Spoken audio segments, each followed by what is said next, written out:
പശ്ചിമ ബംഗാളിലെ അനുഭവം പാഠമാകണമെന്ന് CPM സംഘടനാ റിപ്പോർട്ട്. റിപ്പോർട്ടിന്മേലുള്ള ചർച്ചയിൽ മുഖ്യമന്ത്രിക്ക് കയ്യടിയും ഗോവിന്ദൻ മാഷിന് കല്ലേറും. തുടർ ഭരണത്തിന്റെ മോശം പ്രവണതകളിൽ ജാഗ്രത പാലിക്കണമെന്നും ബംഗാൾ ആവർത്തിക്കാതിരിക്കാൻ ജാഗ്രത വേണമെന്നും സംഘടനാ റിപ്പോർട്ടിൽ നിർദ്ദേശം. വീഴ്ചകൾ ഉണ്ടാകാതെ നോക്കണമെന്നും പാർട്ടി അധികാര കേന്ദ്രമെന്ന തോന്നൽ ജനങ്ങൾക്ക് ഉണ്ടാകരുതെന്നും റിപ്പോർട്ടിൽ നിർദ്ദേശമുണ്ട്. സോഷ്യൽ മീഡിയയിൽ ഫാൻസിനെ കൂട്ടൽ മാത്രമാകരുത് നേതാക്കളുടെ ലക്ഷ്യമെന്നും CPM പ്രവർത്തന റിപ്പോർട്ടിൽ പരാമർശമുണ്ട്. സംസ്ഥാന കമ്മിറ്റിയിലെ യുവനിര കൂടുതൽ സജീവമാകണമെന്നാണ് നിർദ്ദേശം. സോഷ്യൽ മീഡിയയിൽ ആക്റ്റീവാകുന്ന സംസ്ഥാന നേതാക്കളെ കൊണ്ട് പാർട്ടിക്ക് എന്ത് ഗുണമെന്ന് കൂടി ചിന്തിക്കണമെന്നും പ്രവർത്തന റിപ്പോർട്ടിൽ പറയുന്നു. സ്വാധീനം വർദ്ധിപ്പിക്കാൻ സ്ത്രീകളെ ലക്ഷ്യമിട്ട് BJP പ്രവർത്തിക്കുന്നുവെന്നും സംഘടനാ റിപ്പോർട്ടിലുണ്ട്. ക്ഷേത്രങ്ങളിലെ വിശ്വാസകാര്യങ്ങളിൽ ഇടപെടുന്ന സ്ത്രീകളെയാണ് BJP രാഷ്ട്രീയമായി ഉപയോഗിക്കാൻ ശ്രമിക്കുന്നത്. മഹിളാ അസോസിയേഷന് ഇത്തരം മേഖലകളിലേക്ക് കടന്നു ചെല്ലാൻ ആകുന്നില്ലെന്നും വിമർശനമുണ്ട്. റിപ്പോർട്ടിന്മേലുള്ള ചർച്ചയിൽ പാർട്ടി സംസ്ഥാന സെക്രട്ടറി MV ഗോവിന്ദനെതിരെ കടുത്ത വിമർശനമാണ് ഉയരുന്നത്. മുഖ്യമന്ത്രിക്ക് കയ്യടി കിട്ടുമ്പോൾ ഗോവിന്ദ മാഷിന് കല്ലേറാണ് പ്രതിനിധികൾ നൽകുന്നത്.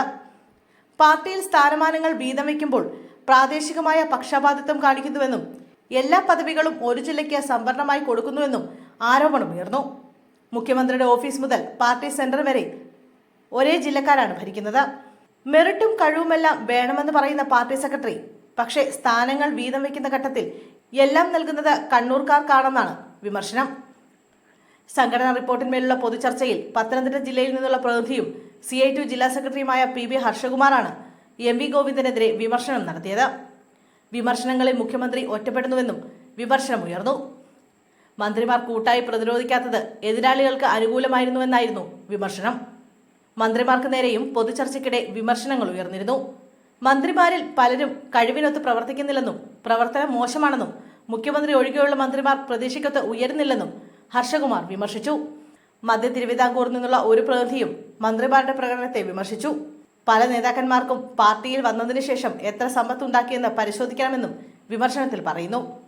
ആശാവർക്കർമാരുടെ സമരം ഒത്തുതീർപ്പാക്കാത്തതിനെ പ്രതിനിധികൾ വിമർശിച്ചു. ആശമാരുടെ സമരം ഒത്തുതീർപ്പാക്കാത്തത് എന്തുകൊണ്ടാണെന്നും PSC അംഗങ്ങൾക്ക് സ്വർണ്ണക്കരണ്ടിയിൽ ശമ്പളം നൽകുകയാണെന്നും എതിരാളികളുടെ മുതലെടുപ്പ് കാണാതെ പോകുന്നുവെന്നും വിമർശനം വന്നു. അംഗനവാടി ഹെൽപ്പർമാരുടെ വേതനവും കുടിശ്ശികയാണ്. ആശാവർക്കർമാർക്ക് പുറമെ അവരും സമരത്തിനിറങ്ങുമെന്നും ആശാവർക്കർമാരുടെ സമരം ഒരു മുന്നറിയിപ്പാണെന്നും പ്രതിനിധികൾ പറഞ്ഞു. സർക്കാരിന്റെ നല്ല പ്രവർത്തനങ്ങൾ നടക്കുമ്പോൾ തന്നെ നഞ്ചു കലക്കുന്ന പോലുള്ള ചില തീരുമാനങ്ങൾ ഉണ്ടാകുന്നുവെന്നും ആരോപണമുയർന്നു. സെക്രട്ടറി അവതരിപ്പിച്ച അവലോകന റിപ്പോർട്ടിൽ മന്ത്രി സജി ചെറിയാൻ വാക്കുകൾ ഉപയോഗിക്കുന്നതിലെ സൂക്ഷ്മതക്കുറവ് പാർട്ടിക്ക് ദോഷമുണ്ടാക്കിയെന്ന് പറയുന്നുണ്ട്. സാംസ്കാരിക വകുപ്പ് നന്നായി കൈകാര്യം ചെയ്യുന്നുണ്ടെങ്കിലും കുന്തം കുടച്ചക്രം പോലെ പ്രയോഗങ്ങൾ നടത്താതെ കൂടുതൽ അവധാനതയോടെ ആലോചിച്ച് സംസാരിക്കണമെന്ന നിർദ്ദേശമാണ് അവലോകന റിപ്പോർട്ടിലുള്ളത്. ചർച്ചയിൽ പങ്കെടുത്ത പ്രതിനിധികളുടെ ഭാഗത്തുനിന്നും ഇതേ വിമർശനം സജി ചെറിയാനെതിരെ ഉയർന്നു.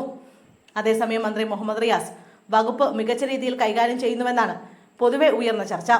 വിമർശനങ്ങളെ അതിജീവിച്ച് മുന്നേറുന്ന റിയാസിനെതിരെ സംഘടിതമായി മാധ്യമങ്ങളുടെ കടന്നാക്രമണങ്ങൾ ഉണ്ടാകുന്നുവെന്ന കുറ്റപ്പെടുത്തലുമുണ്ടായി.